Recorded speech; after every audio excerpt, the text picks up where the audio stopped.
I'd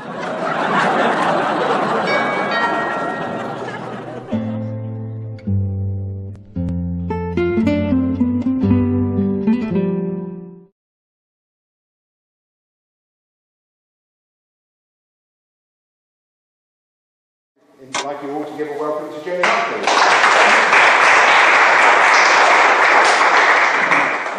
Many thanks to Keith and to all of you. It's a pleasure to be here tonight. Now, I haven't got a booming voice like Keith, so you can see me through the screen. Okay, I need to have my music stand. I'm a chorister, so having a music stand is very appropriate. Thank you for that. But it's a pleasure to come and talk to you because the Swan River. My origins are not Perth. I'm a migrant to Perth 30 years ago. I still haven't got a passport from Mr. McGowan, but I just love it here, and the thought of going back to Sydney doesn't appeal to me at all. So I'm very, very content here. Because some of that's buried in the slide, I will read it out so you can read it, just to make sure that all's well there. But as Keith said, the origin of this was my love of Swan River and the dolphin watch stuff, and connecting that with my love of Kings Park. The story that I'm telling you is also, I have to say, to credit two people that helped me with the conference presentation, Diana and Judy. So a lot of credit goes to them. Now, are you struggling to hear me? Anyone struggling? Yes, I can't, it's going to be very hard for me to give you 3/4 of an hour's high volume. So maybe anyone who's having difficulty, maybe you need to come forward so you can hear me a bit better. Bring a chair and come see if I can make that. Okay, so just what I'm going to talk about here is some geographical background, a little bit of the Aboriginal connections, which is where the bush tucker of the title comes in, some explorers and some of the Kings Park history, which is where the roasted swans come in, Perth's early settlers and their industries. Well, making beer was an early industry, it was necessary. And of course, if you were doing this walk, I'll show you a map in a moment. So that's more or less what that a bit difficult to see kind of writing says. So if you were in Kings Park and we were doing this walk, and the origin of this walk was actually a real walk in Kings Park. So this is where his Fraser's, now where are we? Yes, and here's the State War Memorial. So what we'd do is we'd start up here and we'd walk down and we'd look across the waterway there, and there's a saying there that some of the early settlers says, this is a sight never to be forgotten, looking across the river. Now what have I done here on that? And so we come round the State War Memorial, we come down to the Jarrah Pavilion. Down here, as you can see, is the river. So wherever we are, we made sure that people could see across the river. And then we gradually walk around the path here. And have you all seen the great big boa that was brought down from the Kimberley? That's here. So you've had a good half-hour walk with solid shoes and some water, hopefully. So, okay, so we're back in your territory practically. So down here is the Garrett Road Bridge. Whoops, a daisy, sorry, wrong button. Across here is Fremantle. In here is Kings Park. That's where you're all wandering round. So have a look how the river serpentines around like that, and down here again when it goes towards Fremantle. So that's what we're talking about, but mainly what's going on up around that area. So the catchment, believe it or not, the catchment of the Swan River is the size of Tasmania. Now that's massive when you think about it. But if you think about how few rivers, I spent most of my life in the eastern states, how few rivers we have here by comparison to the ones in the eastern states that all go out. They're huge rivers, the Richmond, all the ones that have been getting flooded. They've been in the news here recently. So, oops-a-daisy, I forgot my glasses.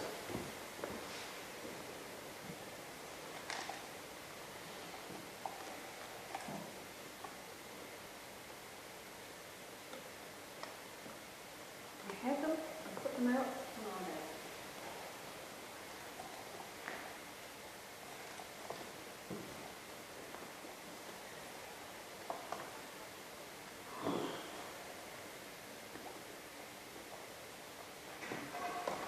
Why has it? You make a list of props and then you forget one. So the southwest of Western Australia, we call it the Yilgarn Craton. And believe it or not, it's 3,000 million years old, which, you know, you're all history buffs. I bet your history doesn't go that far. And what we have is the southwest botanical region. It's actually what we call a hotspot. There's only 35 hotspots. There's no more in Australia. Western Australia is unique in that regard. And the fact that this ancient land here is so old, it's not glaciated recently, it doesn't have volcanoes, apart from Meckering, no earthquakes. So it's such a stable land. All these plants and animals have had a chance to evolve over the years into this amazing biodiversity. It was once Gondwana land. Now, you probably know that the split from Gondwana land, India raced off up north and left us with the Darling Scarp where the split happened. Kings Park is, the soil is so ancient that the soil is described as, by the people in Kings Park, as the worst in the world. However, I lived in Sydney on the edge of Ku-ring-gai National Park. Guess what? Worst in the world soil. So I'll leave you to work that one out, but one's very acid in Sydney, this one is very alkaline, and we've got these amazing plants anyhow. At one stage, the coastal shoreline came at least 10 kilometres inland from where it is now. At another stage, it went right out beyond Rottnest Island.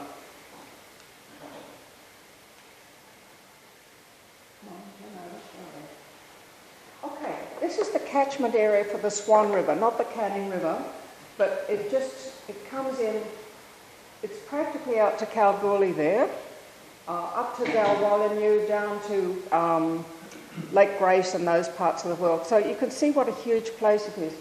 Now, if you look at this, Shark Bay's up here, and Esperance is down here, and that's when I talk the Southwest Botanical Region, that's what I'm talking. I'm not talking Margaret River and all that wine. So the Avon River starts a long way inland, and it gets all those little tributaries that you just saw in that last slide, joins up, and when it gets to Wallyungup National Park, and I might add as a newbie, I've never been there so I don't know where it is, but it then becomes the Swan River. And it's actually saline all the way up to Middle Swan and sometimes even further. The salinity's creeping up even further than that. And an estuary, which is what the Swan River really is a tidal area and it's salty. So that has a big effect on what's going on there. Catchment area, where? Okay. Now, Captain James Stirling came up the river in 1827. He decided to have a good explore. It was salty and tidal up to Harrison Island, which is where the causeway goes into the city. Beyond that, in those days, it was actually fresh water, and there was lots of mud flats around there, so it was quite different. Now, we're moving on to the Aboriginal side of the story now. I bet you all recognise that. There used to be a lot more of them around, the Nutsia floribunda. The Nutsia floribunda, I just need to crank up my phone for a moment. I did set this in place, so we're okay here.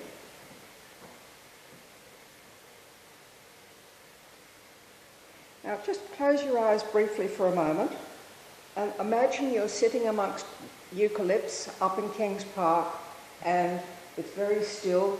You've seen these down on the river shore and you've decided to go up to Kings Park. Oh, I better turn that on too.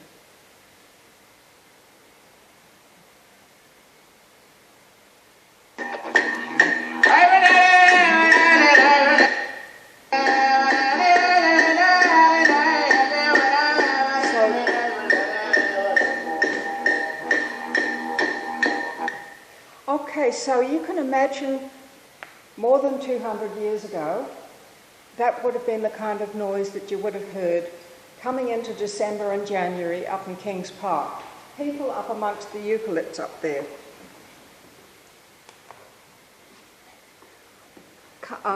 The Nutsia floribunda, or the Christmas tree as we mostly know it, is the tree that signals to the Aboriginal people this is time now to move out of the shorelines, out of the other parts, and go up to Kings Park. So for about 50,000 years, we believe the Aboriginal people have been living here around the Perth areas, the Noongar people and the Bibbulmun people. And they lived on the Swan coastal plain, which goes north and south a long way. During that time, of course, they've seen cold and hot, and they've seen the falling and raising of the river, I beg your pardon, the shoreline. When this tree starts to flower, that's the signal for Barak, which is one of their 6 seasons, which is the December-January one. And they would go up to Kings Park. Now, they called it Home Hill or Morokata, or that was the translation. So, Barak in Kings Park is the time of bush tucker. So, many of you, I'm sure, have been up to Kings Park and seen the amazing flowering that goes on, and hopefully you've taken one of our walks and gone into the bush, and you might have seen kangaroo paws, orchids, banksias, and all the other flowering plants in there. And come the warmer time of the year, these all die back, and their corms, tubers, bulbous herbs, their root system then starts to, the leaves feed the root system so that next year's plants were very good. But it also becomes bush tucker. So the nectar from the banksias and the grevilleas and all the other flowers would provide beautiful sweet drinks, sometimes fermented. The corms, the plant sort of root systems become the food supply.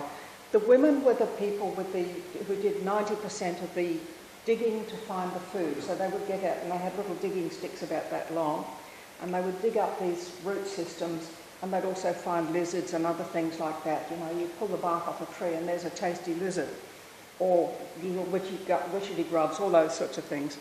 So the men, on the other hand, they were the hunters, and so they would chase kangaroo over the scarp, you know how quite steep it is, and then they'd kill them. They'd only kill what they needed, they wouldn't kill anything more, and also they caught fish in the river. And it was said at the time before, when Stirling came up the river, he counted at least 100 dolphins in the river, which is incredible because the harbour at that time was actually blocked off, but he counted 100. And it was noted at the time that the dolphins would herd the fish to the shore, and therefore the Aboriginal people didn't have to go onto the water to actually collect the fish. The area around the Pioneer Women's Fountain, and I hope all of you know that, is an area that's particularly special to the women, and I believe up until the 1950s women were still having their children in that area of the park. Now, this is a picture of the Woggle. So now we're going back to the river. This is the Woggle who made the river. And the Woggle wound his way around, and you saw that serpentine kind of picture that I showed you earlier on of the river and how it came through. So the Woggle wound its way around, and then it settled at Kennedy Fountain as we know it today, but of course the Aboriginal people knew it as Gununana. And I'm no good at saying that, I'm sorry. I'm a Kiwi. We don't speak language. So the Woggle settled there for a while and made the freshwater spring, which is why it's so important to the brewery and all the other things that settle down there. The Aboriginal people would use the riverside pathways, and there were special areas all around the river where they would do their men's business and their women's businesses, and they had special ceremonies in both departments. It was said, and it's still said today, that if the river is clear, and often you can see the bottom quite a long way out and the water looks beautiful, if the river is clear, the Woggle is resting somewhere. But the last few days we've had very murky water. I walked up this on the other side near Adachi Park on Sunday, and the water was filthy. That's when the Woggle's on the move. He shakes up the river. So Perth water, as we know it, is called Buninbara, and it was always a hive of activity. The Aboriginal people would come in there and they would trade ochre for body painting and various other things, maybe food stuff and things like that. Interestingly, The Aboriginal people never made boats and went on the water because it was sacred to them. Another reason might be because the jarrah, the tuart and the marri tree are very, very heavy, dense timbers, and they tend to sink to the bottom anyhow. So if you're making a boat, make sure you use a timber that floats. But the main reason that the Aboriginal people didn't use the river is because they regard it as sacred. It was made by the wobble, therefore it's a very spiritual thing to them. So that's that. So here's an early picture. Now, we didn't have cameras and computers and things in those days, so history was recorded by way of using pictures, and I'm sure as people interested in history would know that sort of thing anyhow. We have here a balga, we have here a maya maya. Now, a maya maya is a little hut. It usually faces east, so it gets the early morning sunshine, and they do their cooking on the outside and all that sort of thing. So, where are we? I just need to check that I'm saying all the right thing. We have here a balga. Some people use a different name for it. Having involvement in Kings Park, I like to be a little bit politically correct, but others use different names. Some people call it a grouse tree. It's actually called the Aboriginal corner shop. The spike, when it has white flowers on it, very good, yummy, yummy nectar. The kids would get chewing gum, and I believe a lot of my Perth friends say, yes, we used to peel off the resin and use it for chewing gum too. You can pull out the leaves, and at the very tip where it goes in, you can eat it. It's bush tucker. When the flowers dry off the spear, the spike there, it becomes a very good spear, so you can tie 3 of them together with a bit of hardened Bergia string, for instance, and toss it at fish from the edge and catch a fish. Food. It's very good for, the stick's very good for making fires, rubbing together sticks, and fire lighting, and rupu glue. Now, I don't know how many of you know, but kangaroo poo mixed on a stick like this, mixed with fire embers and the resin from the balga, makes a very useful little tool. So you can see the beak, it almost looks like a parrot, but it's got a sharp bit of flint embedded in there. And we made this as an exercise up in Kings Park just for fun. So you can actually make an implement for cutting things out of that. Mixture of kangaroo poo, and the balga resin is it's explosive, and up until World War II it was actually sent off to Germany for making explosives. But you grind it up, and you grind up the rupu and just blend them together, and you've got one of those. It's never going to come in handy for anything except for showing people. So, moving right along. The explorers. I imagine many of you, as people interested in history, would have a good handle on some of this history. This picture's taken, that's de Vlaming, and of course that's the Swan. And the Dutch, of course, as you know, came in 1606 and continued, and they explored, and I'll show you a map in the moment that they created. And they are said to have crossed over from about Swan View on foot and come to somewhere in Kings Park. And they saw smoke, they didn't meet any people, they were looking for trade, they found none, so they disappeared, and that was it. And of course we know why rightmost has its island. De Vlaming's big claim to fame is he gave the Swan River its name. I'm not, any Dutch people in the room? I'm not going to offend you. Okay, Zwarte Swan Rivier. That means Black Swan River. And you know, it's quite remarkable. They travelled across, they found flies, they found sticky things, they decided it was not a good place. So the other important thing is this statement here. To the Dutch, they saw black swans, they couldn't understand it. In Europe, swans are white. So as far as they're concerned, it's a unicorn, it's something that just doesn't exist. Have you got a question? Does the word swan come from the Dutch? Yeah, Zwarte. No, the word doesn't come from the Dutch, that's the translation. Swanner is their version of swan, S-W-A-N-N-E. So it's the same word and it's very similar to our English word. But it doesn't, that's their translation, Black Swan River. And we've dropped the black. We just call it Swan River. So this is an amazing river. Some of you may have seen it, but when you think that they were out here in those little tiny boats, a bit bigger than the Doifkin that we've had on the river quite a lot, and they mapped all the way around from York Peninsula, oops, Rosie, sorry, wrong button, York Peninsula here, around here, a few broken bits down here where they couldn't get to the shore because guess what, we've got reefs where things like the Batavia and all these other boats got stuck. And then down here, almost as far as Adelaide, and then they did a little bit down here to Tasmania. Remarkable, isn't it, when you think of that? Where are we?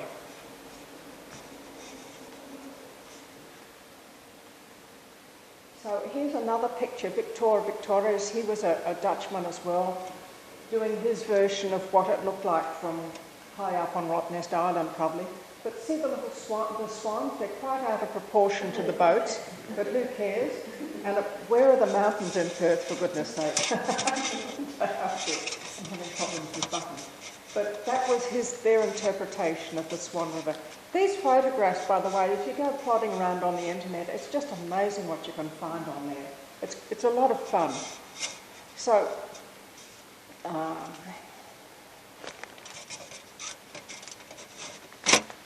now, bush tucker. This is quite interesting. The macrozania, and I'm sure all of you are familiar with that. It's very good bush tucker, but I'll tell you what, it's also very poisonous, as many of you probably know. And dogs, apparently, when these things are got their red berries on them, the vets are constantly treating dogs that eat them. So the pollen dates that back to between 65 and 200 million years. Geologists tell me that's their way of working out how old these are. So these were around from the days of the dinosaurs, as were the balgas or the grass trees. So the early explorers decided, that looks tasty, and so they got munching into them. And the Dutch thought they tasted like broad beans. The logbook records that they were sick nigh unto death. The French thought they tasted like chestnuts. The English thought they tasted like potatoes. And Aboriginal, you've probably heard of Dr. Richard Wally, who's often on television. One of his sons wrote a beautiful little book called Bush Tucker, which we use a lot in Kings Park. And he reckons it tastes like tomato, so we've all got different taste buds, haven't we? So this one's the boy one, this is the female one. I won't go into the pollination, which is another story you need to go to Kings Park and listen to. But so the explorers in the Zambia, I've just been through that, but as I say, it's very toxic. The Aboriginal people knew how to put it underwater and bury it and do other things to it, and they detoxified it very efficiently. It's quite important. So why were the explorers here? Well, some of you may have heard Richard Offen talking. He's a remarkable man. The Dutch wanted to trade, which is why they left, because the Aboriginal people didn't want to trade with them. The French came over here, and they were educated people, and they were out here to learn about nature, philosophy, what makes the world tick, is it round or is it flat, and they were naturalists. The English, on the other hand, mainly came to Australia looking for somewhere to put their convicts, as we all know.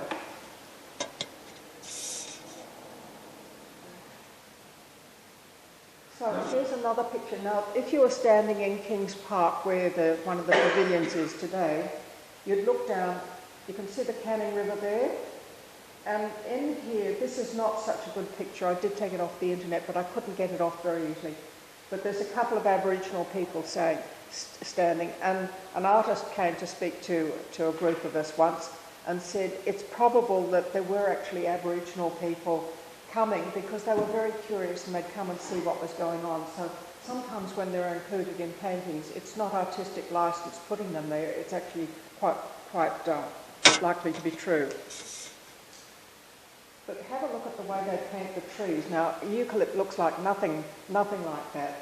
but the ability to do that was just, they couldn't do it. So the early settlers moving right along.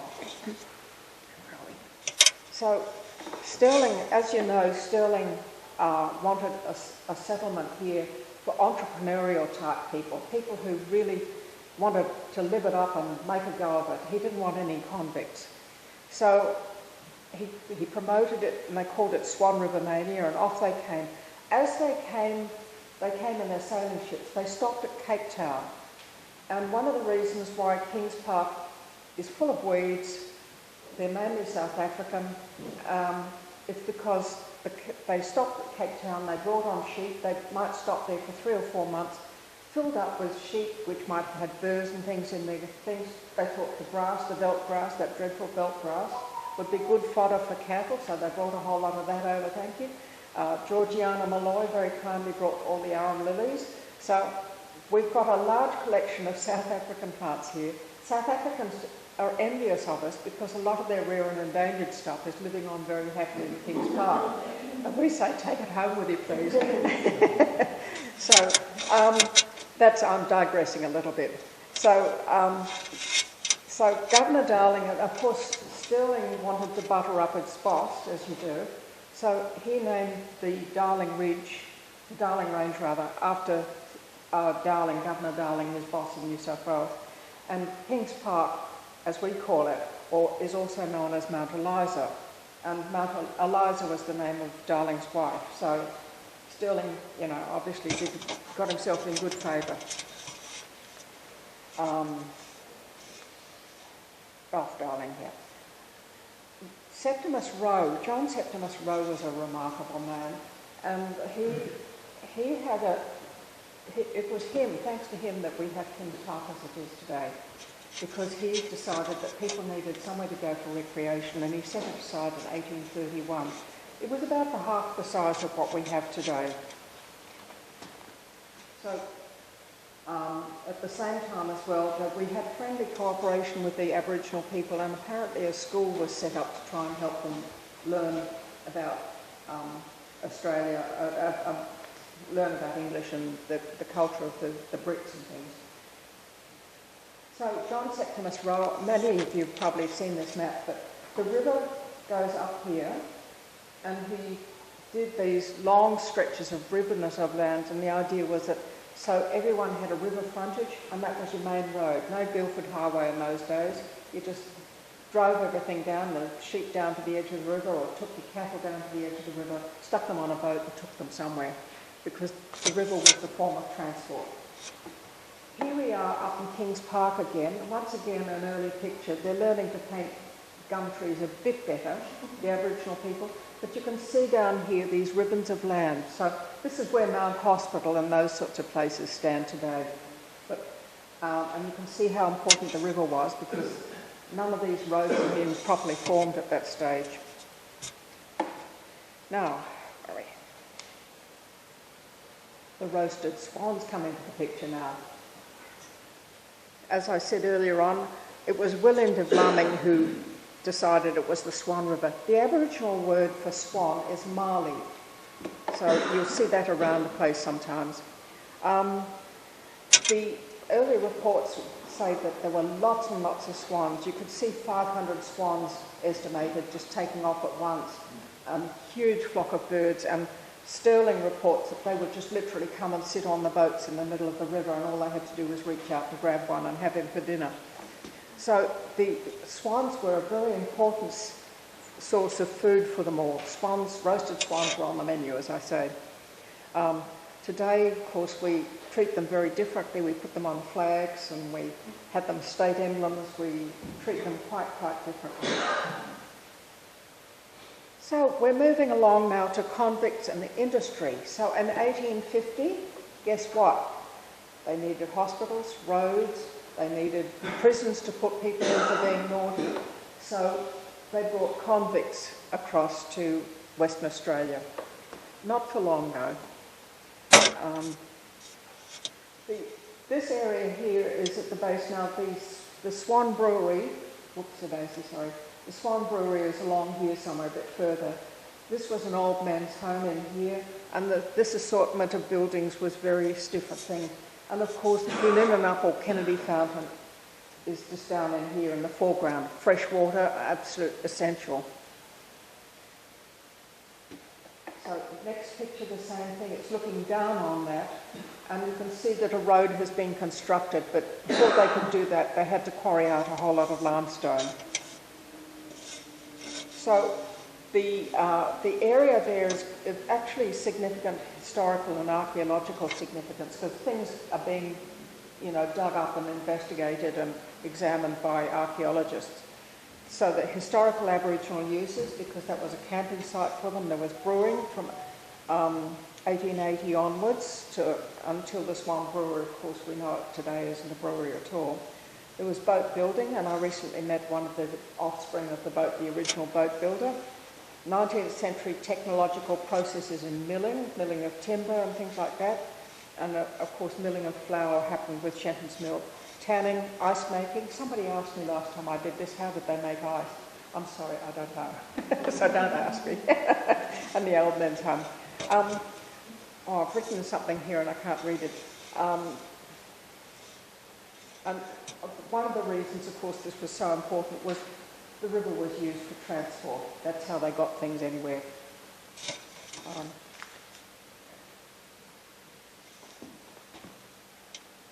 So other matters of interest. The new town of Perth was on mud flats, and if you've ever looked at some of the maps of rows, you can see when you go around, if there's a plaque in Kings Park in what we call Row Gardens. It was one of those bas-relief kind of things on top of a plaque to acknowledge Row for his good deeds. And it just shows mud puddles all over the place, and I believe most of those big buildings in the city have dewatering plants underneath them all. And so there was, because of the swampy area, it was very poor drainage. There were mosquitoes, flies, midges. Lots of people started getting sick. And of course, people didn't understand public service, public health and proper drainage and sewage and things like that either. And of course, the drainage in Perth wasn't good. People were getting white-eye, they were getting sick with dysentery and diphtheria and all sorts of other health things. So they appointed the Inspector of Nuisance. I love that title. I just think it's gorgeous. And he's got to be a he, because you don't appoint men to do these things in those days. His job was to find out the source of all these diseases and try and create any solution he could. And one of the solutions was to straighten out along Riverside Drive. You notice, I always wondered when I first came here why it was long and straight along the edge, and that was his solution to it. And of course, when they dug out the inlet for Barnett, dug out the inlet there near the bell tower, they had a lot of problems trying to clarify the water and get a flush through with that. So the officer of nuisance was on a good thing when he said straighten it all out. In the meantime, of course, the black swans were being decimated because they were all being munched up. So they decided in 1892 that they would save the swans. So they built a place called the Acclimatisation Society, built a place in South Perth. If you cut off the pinion wings or the very long wings on one wing of a swan, it can't fly, so it can't take the air. So I've seen a picture, and unfortunately I haven't downloaded it, but the swans were herded into this place, one wing trimmed so they couldn't fly, and they tried to breed them, and the swans said, no way, we're not going to play ball. So it's very sad to think that a project like that just didn't happen. So moving right along, how are we doing for time? There was, as I said earlier on, an estimated 100 dolphins in the river. Now, what you have to realise is every adult dolphin will eat something like 15 kilograms of food on a daily basis. So although there were plentiful fish in the river, people saw the dolphins as a threat to their food, because, of course, fish was another one that was very important for people. So what happened? The Dolphin Destruction Society came into being in 1885. They made waterproof boots out of dolphins. out of dolphin skins. Only for the blokes, mind you, not for the women. So these beautiful boots, these were actually knocked down from 35 to 25 shillings. Just imagine in today's money what that might be worth. So porpoise, and sometimes you hear dolphins called porpoise, and some of the smaller dolphins are actually called porpoises. So in the early days, people would come across by ferry from the city. It was a place of recreation, so that across they would come, and this was the tea rooms where they would have their cup of tea, and then they'd wander up the pathways and go up into the top, into what they call the tableland. Today, of course, you all know that it's up on Fraser Avenue. It was getting damaged, vandals, and it wasn't being very well maintained. So in about 1919, they picked up the whole lot, including the original Marseille's tiles on the roof, and they were used as ballast coming out in the early days when they sent Jarrah across in the 1830s. So those tiles are still the original Marseille's design. And Bristol makes their tiles with the same, I don't know, pattern, I suppose you'd call it. But you've all seen that, I'm sure. Okay. And in the meantime, large quantities of Jarrah were being taken. Quite a few of them were taken out of Kings Park until Roe said, no, wait, no more. But a lot of Jarrah was being exported to England, and it was the first West Australian export. The other thing is Kings Park started to become a place to be seen. Can you imagine, you blokes, three-piece suits made out of heavy woolen serge on a day of, 37 degrees? It'd be fun. And for the ladies, these lovely white dresses or pastel dresses, and that's just dirt and dust. How would you keep those clean? It just astonishes me when you think all this grand dress that they had and how uncomfortable it would have been to do that. But that's the way things were in those days. So part of the recreation was for the ladies to go up and promenade up to the top of the thing there, and the blokes to do the macho stuff in the boats. And even in those days, I used to row, and you've got the Garrett Road A&A rowing place down there. And so the rowing boats would be out on the river, and people would be having a lot of fun on the river. Not the Aboriginal people, that wasn't their place, because the river, as you remember, was sacred.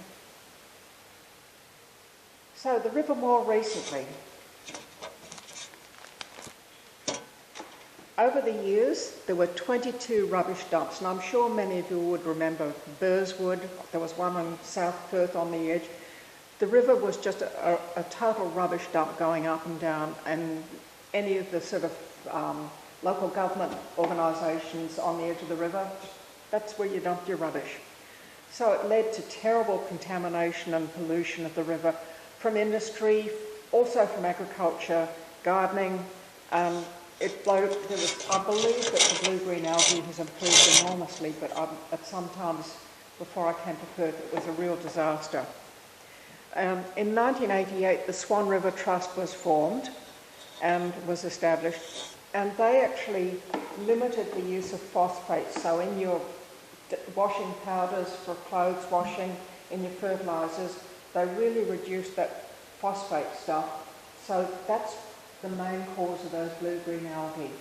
And they've educated the farmers, the local governments, us as people. I limit the phosphates I use on my garden as much as possible. And things like blood and bone, unfortunately, have a lot of phosphates in them still. But I spoke with the senior scientist in the Department of Biodiversity, Conservation and Attractions recently, and she showed me a graph where the reduction in blue-green algae has been huge, except last summer because of all the fresh water flush that went into the river.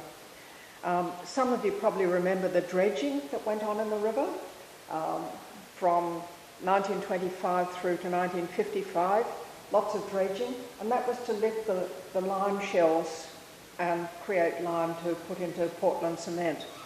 That's now being turned around. They're busy building special nature conservancy, are building new reefs out of mussels, and the mussels will actually clean up all the detritus off the bottom.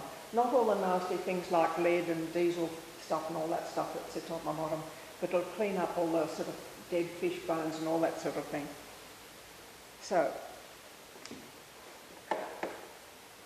So imagine yourself, here we are, the Swan Brewery down here. When I came to Perth, there were all sorts of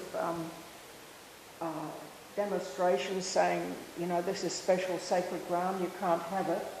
I'd say there's 4 times as many bricks on there now, and then it was never going to be an alcohol place, but of course it is these days. In order for you to see the words on there, of course, I've had to cut back on that picture. But we're now standing beside the Boab tree. You've walked a fair distance. So, Kings Park and the river today. Until recently, Kings Park was actually using a lot of phosphate fertilisers, up until 1988. And they've since cancelled that. They've got wonderful teams up there who really understand how to make things grow without too much water, without too much fertiliser and all that sort of thing. It's actually a self-sustaining park these days. So water, they've got 3 lakes sort of scattered around the place. Nearly all the water just gets recycled. They do use some of the scheme water, their allocation, but they don't use any more than that. And they really do their best to be as conservators as far as taking care of nature is concerned. Any tree that falls down gets chipped and put back. Now, I bet most of you can remember climbing on the Carry Log. Remember, did any of you climb on the Carry Log? It's no longer there, is it? No. But it's in chips underneath where it used to be, so its ghost can be heard there. The former Swan River Trust played, as I say, a great role in doing that, and they've now done themselves out of work because they got people much more conscious of taking care. Their role was really to take care of the river and educate people, so they cleaned it up. The farmers in particular, they cut back on all their phosphate fertilisers. Where are we? So I had to put in a dolphin picture for you. Climate change is having an impact, and as I say, I speak to the scientists there, and the salinity, because many of you will probably remember as youngsters that the rainfall through winter was much heavier than it is today. So what that means is because the river doesn't get that big freshwater flush coming through, the salinity is going further and further upriver, which has a huge impact on the surrounding lands as well. They're reintroducing prawns. There's a pretty good fish population. The dolphins, and the reason for putting that in is it really is, it's one of the canaries in the mine. We all know about mines putting out poisonous fumes. So the dolphin, the fact that there's 23 very healthy dolphins living in the river at the moment, and they are resident dolphins, and about 40 dolphins overall will use the river daily, many of them down at the Fremantle Harbour. You're a Freo guy. There's lots of dolphins, and they're sort of, I try and look for them, but they're very hard to find. They seem to escape that. So the river, according to the department, is very, very healthy these days. They're happy with it. And of course, Kings Park, they're mindful of anything washing down into the river. They get policed on that one too. But just to finalise this, a fellow called Rod Hughes used to head up the Swan River Trust, and he says the Swan River has social, cultural and spiritual connections. These need to be balanced with the marine habitat, the dolphins, the fishing and the prawning. The 3 estuarine bird sanctuaries, birds fly all the way up to the Arctic and back again. I don't know how they do it. Recreation, transport and entertainment such as a sky show. And of course Kings Park is one of the primary positions for seeing the sky show. Not sure if it's happening next year. In finalising this, before I say any questions, I want to reiterate that, you know, this is not my own work. This is the work of 3 of us, plus some colleagues in the Swan River Trust and the Department of Biodiversity. But that's the quote I just gave you from Rod Hughes, with a dolphin, of course, in here. And I used a lot of resources, and a couple I'd like to draw your attention to. That's a book, but this one's a website one, Swan River Stories, and it's a state library one. If you're interested in what I've just been talking about, you could spend days just going through the different Swan River stories. And have you ever had Sue Graham-Taylor talk to you? Sue Graham-Taylor, I learnt so much from her. And she's a historian who just has a love of the river and the park and all these things. And so she actually developed those as far as I know.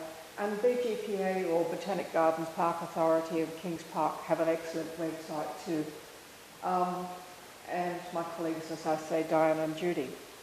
So we've covered quite a lot of territory today. The geographical background, Aboriginal connections, the explorers, the early settlers, industry, and Kings Park and the river. So that's about all I need to say, Keith, unless anyone has any questions. But before we have, thank you very much indeed.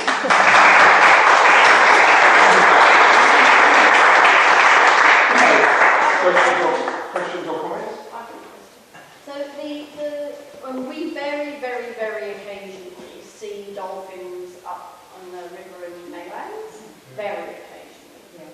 Yeah. Do we only see them very occasionally because it is the saline levels are quite high there, or it's just too far for them to come, or? Okay, the question is that you sometimes see dolphins up here in Maylands. Sometimes dolphins just sneak by and you don't actually see them. Sometimes they make quite a lot of noise with puffing and things like that. Sometimes they just slide by. But they've also got the Canning River. One of the rowing people that I know said he used to train the boys from Guildford Grammar. And often dolphins get attracted to people who are meditators, or particularly to children. And these dolphins would follow the boats as far as they could go up into Middle Swan.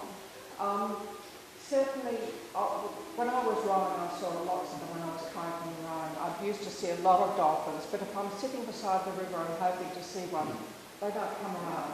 But there are, as I say, there's at least 23 dolphins in the river at the current moment who are resident in there. And there was a calf born only recently, and there were 3 calves born in the previous year, so they're calving as well. It's certainly encouraging to know that the river is becoming more healthy. Yeah. Great. Any other questions or comments? Years ago, so I lived down the river on the Maylands Peninsula there. Many years ago, we get heaps of prawns out of it, but 20 years later, which is number, it's wonderful to see it start to come back again, so possibly you may be able to get a prawn in later in the years. And just talk about the dolphins there, because I live down where the boatyard is now. Back in the 50s when I was growing up, there was heaps of dolphins up there. Through the river there. Very good with fish. And even fish itself, large fish, they used to come up there to spawn. It was a spawning area, you weren't supposed to net it, but we used to smack down and put the nets in. But we used to get kingfish and mullet, so big, down on that Maylands Peninsula there, just across from the boatyard you see there.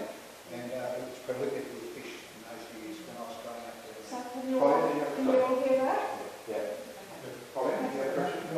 I was during the war years, come down and stay with my uncle.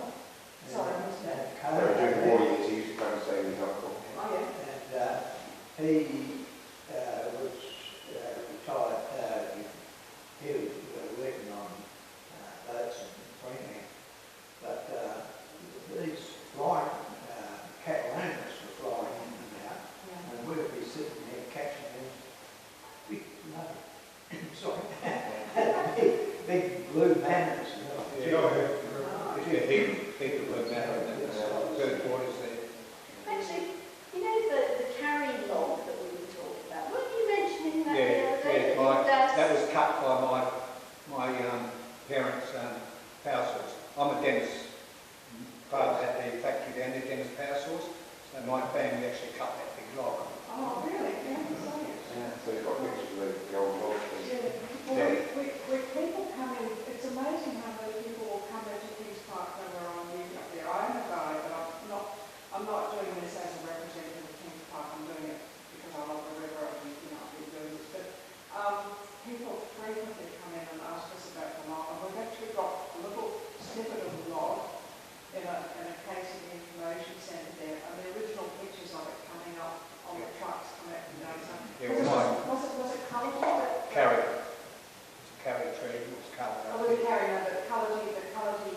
Yes, coloured was good. Cut that down. I cut that down with one of my family's power saws. Oh. Circular saws to cut the tree down and the cakes to it. Oh,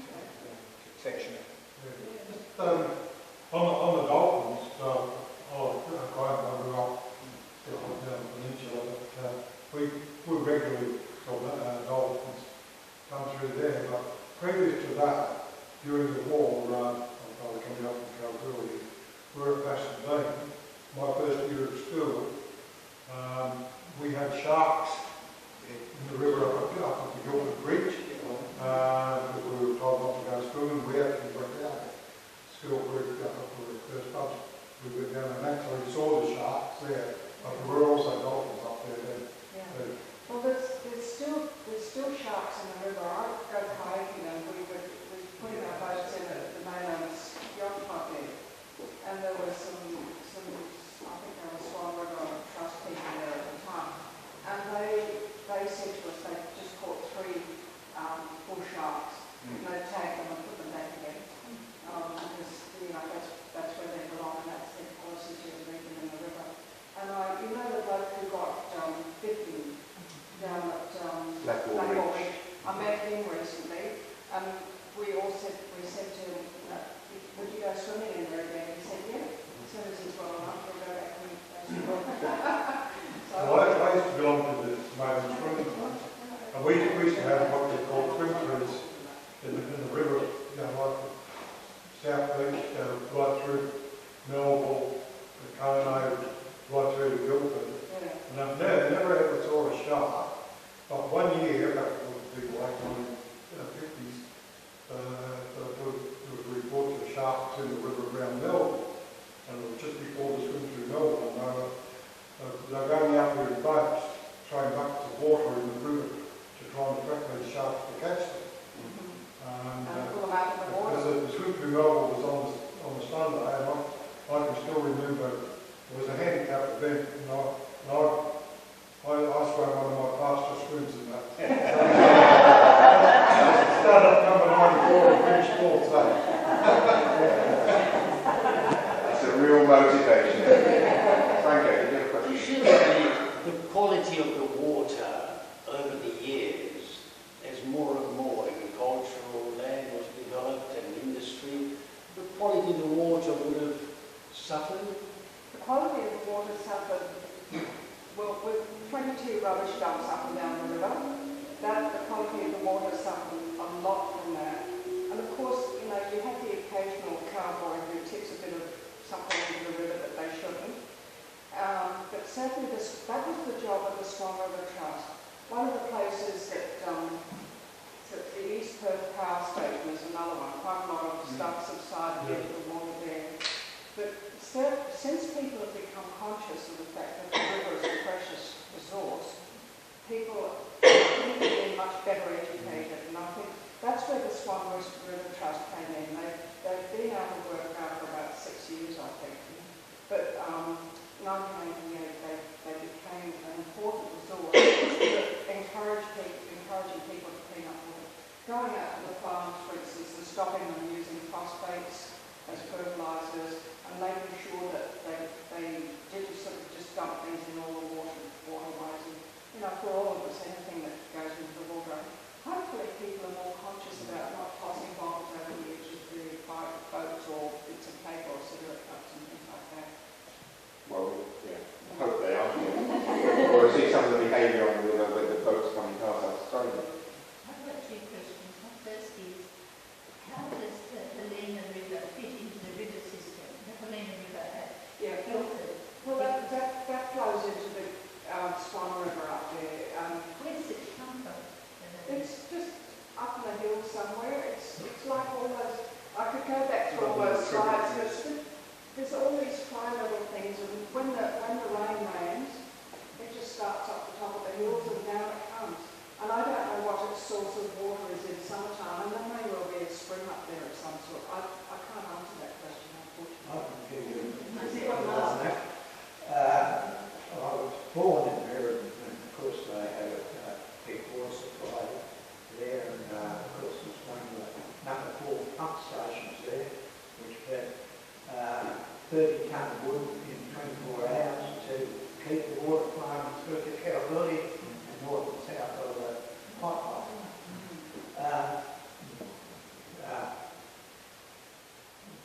Helena River. The Helena River. Yes, they put dye in at Southern Cross, and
south coast of Australia.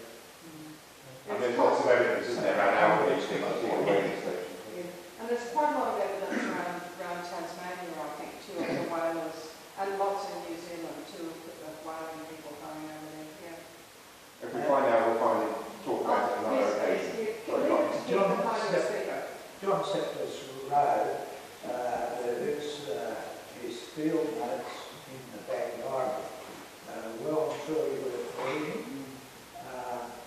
Number one was to get Busselton busters to come up to track the bird at the early days then.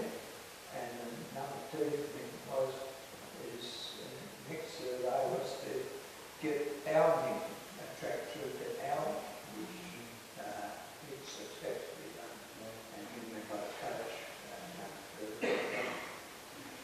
The third issue was in 1836, he made an effort to go to the sheep numbers were building up around hills here, and the sheep numbers, they were looking for some more greener pastures. He took a party, his two IC was Mr. Moore, and they were only about 60 something of them, and they come across the Aboriginals and their humpies and so forth, and the way they looked after the shade of the water and that sort of thing, and the rock holes they had, and that sort of stuff. It's all in the field notes. Now in the Batty Library. Yeah, not very likely. It's well worth a read. No, it's fascinating place. It's so archived. By Aaron Moon, and down there is this acreage that these mounds were burial grounds for the Aborigines. And then they found that there was some broken eggs on one of them. And then they found those eggs in there, and they had omelets after that. And when they come back, they went to West Australia away, and well, they ran down the water and everything else, out east, Narrabeen, and went north where the animal tracks and all that went, and they followed those tracks up, and they ended up with